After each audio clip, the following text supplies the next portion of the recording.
सिंह पर गंभीर आरोप। अलवर में कानून की धज्जियां उड़ाकर कब्रिस्तान की जमीन कराई अपने नाम। आरटीआई से हुआ खुलासा।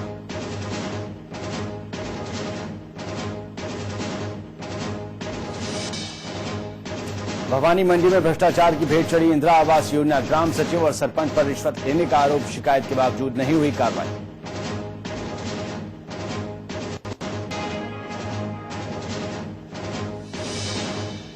प्रतापगढ़ की रतनपुरिया ग्राम पंचायत में फैली सनसनी। 2 बेटियों की हत्या के बाद मां ने लगाई फांसी।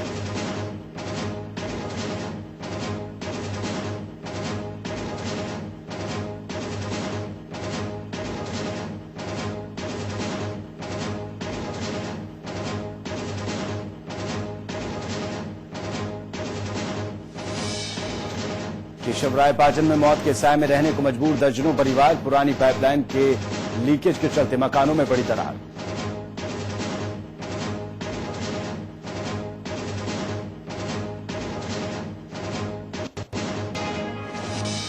और नई सरकार में सुस्त पड़ा जयपुर मेट्रो का काम। सरकार की बेरुखी से अधिकारियों में भी जोश हुआ ठंडा। दिसंबर के बाद नहीं हुआ 1% भी काम।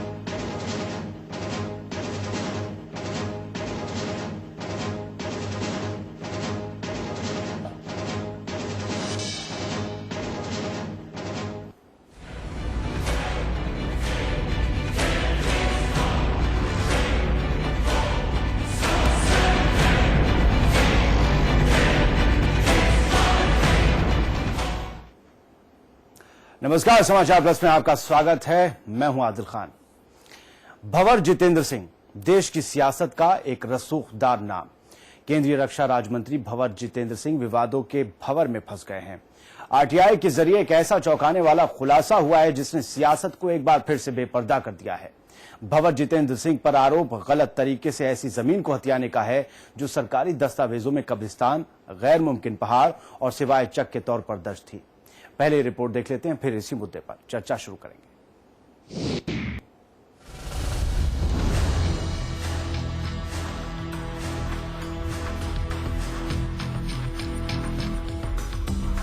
न मुझे इज्जत की परवाह है, न मैं जिल्लत से डरता हूं। अगर बात दौलत की हो तो मैं हर हद से गुजरता हूं। मैं नेता हूं, मुझे इस बात की तरबियत हासिल है। केंद्रीय रक्षा राज्य मंत्री भंवर जितेंद्र सिंह ने कब्रिस्तान की भूमि, गैर मुमकिन रास्ता और पहाड़ी भूमि पर अपने पद का दुरुपयोग करते हुए, जो कि आईपीसी की धारा 409 के तहत, जिसमें आजीवन कारावास की भी सजा है, उसमें 409 के तहत अपने पद का दुरुपयोग किया, अधिकारियों पर दबाव डाला। 120 में साठगांठ की क्रिमिनल कंस्पायरेसी बनती है, 420 में फर्जकारी की, 467 और 468 का मुकदमा बनता है। इस तरह का अब्दुल रहमान में सुप्रीम कोर्ट ने और राजस्थान हाई कोर्ट ने भी ये साफ किया है कि पहाड़ी और जलाशय क्षेत्र की भूमि को किसी के भी नाम नहीं किया जा सकता। यह जानते हुए भंवर जितेंद्र सिंह ने पूरे अपने पद का दुरुपयोग किया। केंद्रीय मंत्री रहते हुए उन्होंने अपने अधिकारियों को वहां लगाया, राजस्व रिकॉर्ड में हेरफेर किया, न्यायालय को झूठे तथ्य पेश किए और अपने फायदे के लिए अधिकारियों को दबाव में लेकर अपने भूमि की खातेदारी अपने नाम कराई, जो कि एक बड़ा आपराधिक मामला बनता है। सत्ता का नशा जब सर चढ़कर बोलता है तो सियासत के बड़े बड़े दिग्गजों के पैर बहकने लगते हैं। यकीन नहीं आता तो ये सुनिए। जितेंद्र सिंह जो सांसद बन के आते हैं, चुन के आते हैं, वो मुस्लिम मतों के आते हैं। मेव जो संप्रदाय है, मुस्लिम मत है, इनको थोक भाव में वोट देते हैं। मुस्लिम मतों के बल पे सांसद बनते हैं। कांग्रेस पार्टी भी मुस्लिम मतों की अपने आप को हितैषी मानती है और उन्हीं मुस्लिमों के कब्रिस्तान की जमीन तक को इन्होंने नहीं छोड़ा और उसको जमीन को हड़प लिया है। भंवर जितेंद्र सिंह, ये नाम किसी परिचय का मोहताज नहीं है, फिर भी बता देते हैं। देश के रक्षा राज्य मंत्री हैं जनाब। कांग्रेस आलाकमान के करीबी माने जाते हैं। इनके कंधों पर जिम्मेदारी है देश के रक्षा तंत्र को मजबूत करने की, लेकिन देश की बजाय शायद खुद को मजबूत करने में इनकी रुचि ज्यादा है। आरटीआई के जरिए जो खुलासा हुआ है वो चौंकाने वाला है। केंद्रीय मंत्री हैं, रक्षा राज्य मंत्री हैं भंवर जितेंद्र सिंह, और आरटीआई हमने लगाई तो बहुत बड़ी उनकी एक कारगुजारी सामने आई है। किस तरह उन्होंने पावर का मिसयूज करके कब्रिस्तान, गैर मुमकिन कब्रिस्तान की भूमि, गैर मुमकिन सड़क की भूमि और गैर मुमकिन नदी नाले की भूमि, जो किसी भी सूरत में किसी के नाम नहीं हो सकती। और भारत सीधा सीधा कानून है, 1947 में जो स्थिति है वही स्थिति विद्यमान रहेगी। 1947 से लेकर आज तक वह भूमि विजय मंदिर पैलेस के बाहर जो इनका महल है उसके पड़ोस में ये भूमि थी, चूंकि शहर के बीचों बीच में आ गई, आज इसकी कीमत करोड़ों रुपए हो गई।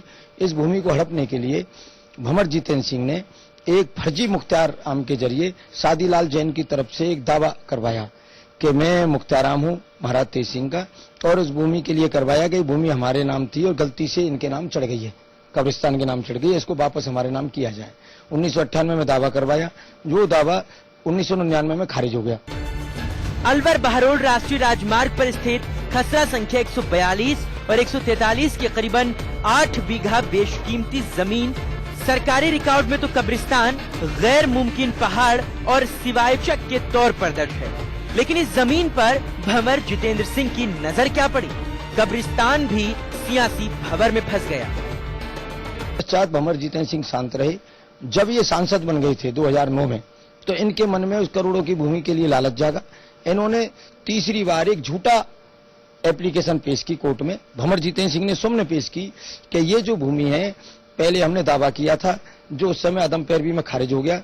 दोबारा हमने रेस्टोरेशन के लिए एप्लीकेशन लगाई, जिसकी फाइल बाद में जाने कहां चली गई, आज तक रिकॉर्ड में फाइल नहीं मिल रही है। और हमारे वकील के पास जो दस्तावेज उपलब्ध हैं, उन्हीं के आधार पर दोबारा सुनवाई शुरू की जाए। उन्होंने न्यायालय से उस तथ्य को छुपाया कि दूसरी बार ये खारिज हो चुका था, और चूंकि एक बार खारिज होने के बाद वो कोर्ट उस मामले को नहीं सुन सकती। इनके जाते तो RAA के यहाँ जाना था, चूंकि वो करोड़ों रुपए की भूमि थी। ये सांसद बन चुके थे, राजस्थान में कांग्रेस की सरकार बन गई थी, और ये राहुल गांधी और सोनिया गांधी के लाडले थे। ऐसी सूरत में वहां पर उप जिला कलेक्टर ने पुनः सुनवाई शुरू कर दी। अलवर जिले के सांसद और केंद्रीय रक्षा राज्य मंत्री जितेंद्र सिंह ने इस बेशकीमती जमीन पर अपना कब्जा बताते हुए गुपचुप और गलत तरीके से इसे अपने नाम पर आवंटित करा लिया। ये खुलासा उसी RTI के जरिए हुआ है जिसे कांग्रेस के युवराज भ्रष्टाचार के खिलाफ अपनी उपलब्धि बताते हुए आम चुनावों में उतरने की तैयारी में। सांसद और वर्तमान में केंद्रीय रक्षा राज्य मंत्री श्री जितेंद्र सिंह के द्वारा एक गैर मुमकिन कब्रिस्तान की जमीन को अपने राजनीतिक प्रभाव का इस्तेमाल करते हुए अलवर के जिला प्रशासन से कांग्रेस की सरकार के समय अपने पक्ष में फैसला गलत तरीके से करवाने का मामला मैंने पिछली विधानसभा में भी उठाया था, जिस प्रश्न का भी उचित जवाब नहीं मिला, और जिला प्रशासन ने भी श्री जितेंद्र सिंह के दबाव में उस जमीन को गैर मुमकिन कब्रिस्तान को उनके नाम पे चढ़ाया है। ये एक बहुत गंभीर घटना है। एफिडेविट पर झूठे तथ्य दिए गए, न्यायालय से तथ्य छिपाए गए, यहाँ तक कि रिकॉर्ड से छेड़छाड़ भी की गई। जमीन हथियाने के लिए वो सब कुछ किया गया जो नियमों के खिलाफ। और आखिरकार एक बार फिर ये साबित हो गया कि सियासी प्रभाव के आगे नियम कानून कितने बौने और असहाय हो जाते हैं। इन्होंने अपने नाम 4 गवाह पेश किए। चारों गवाह जो पेश किए थे, चारों गवाहों का ये कहना है कि ये जो भूमि है कब्रिस्तान की भूमि है। चारों गवाहों ने कहा है कि रास्ते की भूमि है। उन्होंने कब्रिस्तान बताया, रास्ते की भूमि बताया। उसके बाद तहसीलदार ने भी लिखित में भेज दी। उसने कहा कि भारत सरकार के कानून, सुप्रीम कोर्ट का कानून, अब्दुल रहमान बनाम सरकार, रेवेन्यू बोर्ड के कानून, इस तमाम कानूनों के तहत इस भूमि को किसी के नाम खातेदारी दर्ज नहीं की जा सकती। गवाहों ने भी कब्रिस्तान की भूमि बताया। फिर भी उस अधिकारी ने, जो नारायण सिंह नाम के थे, उप जिला कलेक्टर थे, उन्होंने इस भूमि को इनके नाम खातेदारी दर्ज कर दी, गैर कानूनी तरीके से दर्ज कर दी। और उसके पीछे कारण क्या था कि जैसे ही इन्होंने इनके नाम खातेदारी दर्ज की, नारायण सिंह का प्रमोशन होता है, तो वह नारायण सिंह उप जिला कलेक्टर से अतिरिक्त जिला कलेक्टर बनते हैं, और उनको इनाम के तौर पर अलवर में ही, अच्छी कमाई वाली जगह अलवर में ही अतिरिक्त जिला कलेक्टर बना दिया जाता है। RTI के जरिए जैसे जैसे पड़ताल की परतें एक एक करके हटी, एक ऐसा सच सामने आया जो जितना हैरान करने वाला था उससे कहीं ज्यादा परेशान करने वाला। और जहां कब्रिस्तान, शमशान और इस तरह की जमीन जो प्रतिबंधित भूमि की श्रेणी में आती है, उसको जिस तरह से तहसीलदार और नायब तहसीलदार की टिप्पणी है उसमें बार बार कि इस भूमि का किसी के भी नाम नामांतरकरण या किसी के भी नाम पे इसका हक में नहीं चढ़ाया जा सकता। उसके पश्चात भी जिस प्रकार से अलवर के प्रशासन ने सारी टिप्पणियों को दरकिनार करते हुए तहसीलदार और नायब तहसीलदार की उक्त भूमि को, जो विजय मंदिर के पास है अलवर में, श्री जितेंद्र सिंह के नाम पे किया है, ये निश्चित रूप से प्रशासनिक दादागिरी और राजनीतिक दादागिरी का प्रमाण है। दस्तावेजों के जरिए सामने आई कहानी सियासत को बेपर्दा करती नजर आती है, साथ ही बेपर्दा कर रही है उस हुकूमत के एक और नुमाइंदे के सच को, जिसके खिलाफ चुनावों में भ्रष्टाचार एक बड़ा मुद्दा था। लेकिन ये सियासत है हुजूर, और सियासत कभी शर्मिंदा नहीं होती। जयपुर से जितेंद्र शर्मा और अलवर से मुदित गौड़ के साथ ब्यूरो रिपोर्ट, समाचार प्लस।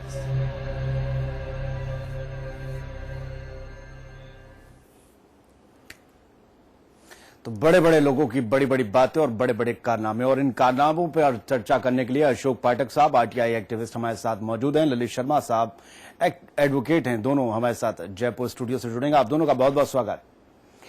जिस तरीके से अभी हमने रिपोर्ट देखी है अशोक पाठक साहब, ललित शर्मा साहब, उसने वाकई चौंकाने वाले तथ्य सामने लाए, उसने चौंकाने पर मजबूर भी किया। आपसे सबसे पहले, क्योंकि आप एक आरटीआई एक्टिविस्ट हैं अशोक पाठक साहब, आपने इसमें काफी ज्यादा संजीदगी दिखाई इस पूरे मामले में। आपने समझा कि जनता के जो पैसा है, या यूं कहें कि जनता का पैसा नहीं, जो जनता की धरोहर है, कब्रिस्तान की जमीन है, और गैर जो जिस तरीके से पहाड़ की है, नदी नालों की है, उस पर नहीं होना चाहिए। ये सब कुछ जो हुआ है उसके बारे में आपका क्या कहना है? क्या पावर का बहुत ज्यादा बेजा इस्तेमाल किया है? सीधा सीधा बात है कि भंवर जितेंद्र सिंह कोई साधारण व्यक्ति नहीं है जी। भंवर जितेंद्र सिंह रक्षा राज्य मंत्री हैं। आए दिन राहुल गांधी उनके निवास पर आते हैं, अलवर आते हैं। सोनिया गांधी जी के भी बहुत नजदीक हैं, लाडले हैं। चूंकि राजस्थान में कांग्रेस की सरकार थी, केंद्र में भी कांग्रेस की सरकार थी, ये इतने पावरफुल व्यक्ति थे, तो वहां पर किसी अधिकारी की हिम्मत नहीं। अधिकारी का ट्रांसफर होता था तो इन्हीं की आदेश पर होता था, यही लगवाते थे।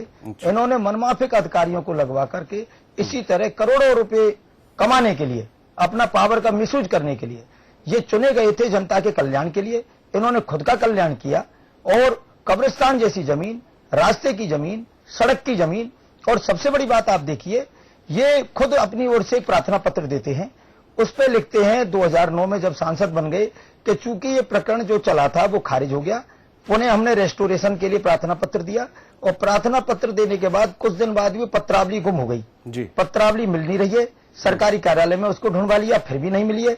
इसलिए हमारे वकील जो है वो इसकी एक कॉपी अपने पास रखते हैं, उसके आधार पर इसकी सुनवाई शुरू की जाए। तो भेज दीजिए, और भाई साहब मिल गई है, आप भी रख लीजिए। हाँ, हमने आरटीआई में जब इसके लिए लिया तो आरटीआई में सरकार ने हमें कॉपी दी है। अच्छा, नहीं तो आरटीआई में सरकार के थ्रू मिली है, वो भंवर जितेंद्र सिंह साहब के यहाँ भी पोस्ट कर दीजिए कि भाई साहब कॉपी मिल गई, आप परेशान मत होइए, काम हो गया। ऐसे करके पोस्ट कर दीजिए।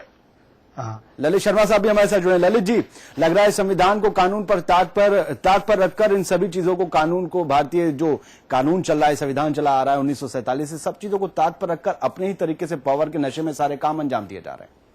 जी आदिल, बिल्कुल सही कहा आपने। इस मामले में अपने पद का पूरी तरह से दुरुपयोग किया गया है। रक्षा राज्य मंत्री भंवर जितेंद्र सिंह ने न केवल अब्दुल रहमान के जजमेंट, इसके अलावा हाई कोर्ट और कई सुप्रीम कोर्ट के आदेशों को भी ताक पर रख दिया है। इस मामले में पूरी तरह से नियमों की अनदेखी की गई है। 420 आईपीसी की धारा 420 का यह मामला बनता है, जिसमें mischief, 467 forgery for document, 468 forgery for cheating, 120 भी क्रिमिनल कंस्पायरेसी, 409 जिसमें पद पर, महत्वपूर्ण पद पर रहने के बाद criminal breach of trust by public servant, वो भी इसमें दिखाई देता है। क्योंकि उस समय भंवर जितेंद्र सिंह सांसद चुन लिए गए थे। सांसद एक लोक प्रतिनिधि होता है, उसके बावजूद उन्होंने अपने पद का दुरुपयोग करते हुए भ्रष्टाचार अधिनियम की धारा 7 और 13 इन धाराओं में इन सब चीजों का उल्लंघन किया, और अपने प्रभाव का बेजा इस्तेमाल करते हुए संविधान को ताक पर रख के यह भूमि। ललित जी, इसमें एक बात जानना चाहूंगा, उन्होंने अपनी ताकत का बेजा इस्तेमाल किया, उन्होंने संविधान को ताक पर रखा, लेकिन जुडिशरी का क्या? जुडिशरी को भी तो ये सब पता होगा कि ये सारे नियम संविधान में, इस जमीन को ना किसी के नाम किया जा सकता है, न इससे छेड़छाड़ की जा सकती है। और जो प्रशासन है, प्रशासनिक अधिकारी भी इसमें मुलविस रहे। मैंने रिपोर्ट देखी कि एक एसडीएम को प्रमोट कर दिया गया, एडीएम बना दिया गया, उन्हीं के कार्यकाल में ये सब कुछ हुआ था, उन्हें भी इनाम दे दिया गया इसका। जी आदिल, जुडिशरी को इसमें पूरी तरह से भ्रम में रखा गया। जो 1999 में जो दावा पेश किया गया था, उसके बाद 2005 से 2009 की पूरी प्रोसीडिंग जो कि फाइल में थी उसको गायब कर दिया गया, ओवरलैप कर दिया गया और 2099 के बाद नए सिरे से कार्रवाई शुरू कर गई। इसमें अधिकारियों की भी मिलीभगत इसमें सामने आती है और अपने पद का बेजा इस्तेमाल भंवर जितेंद्र सिंह ने किया। इस मामले में कुल मिलाकर कहा जाए कि संविधान को पूरी तरह से ताक पर रख दिया गया। भ्रष्टाचार आप जो कह रहे हैं जो फाइल गुम कर दी गई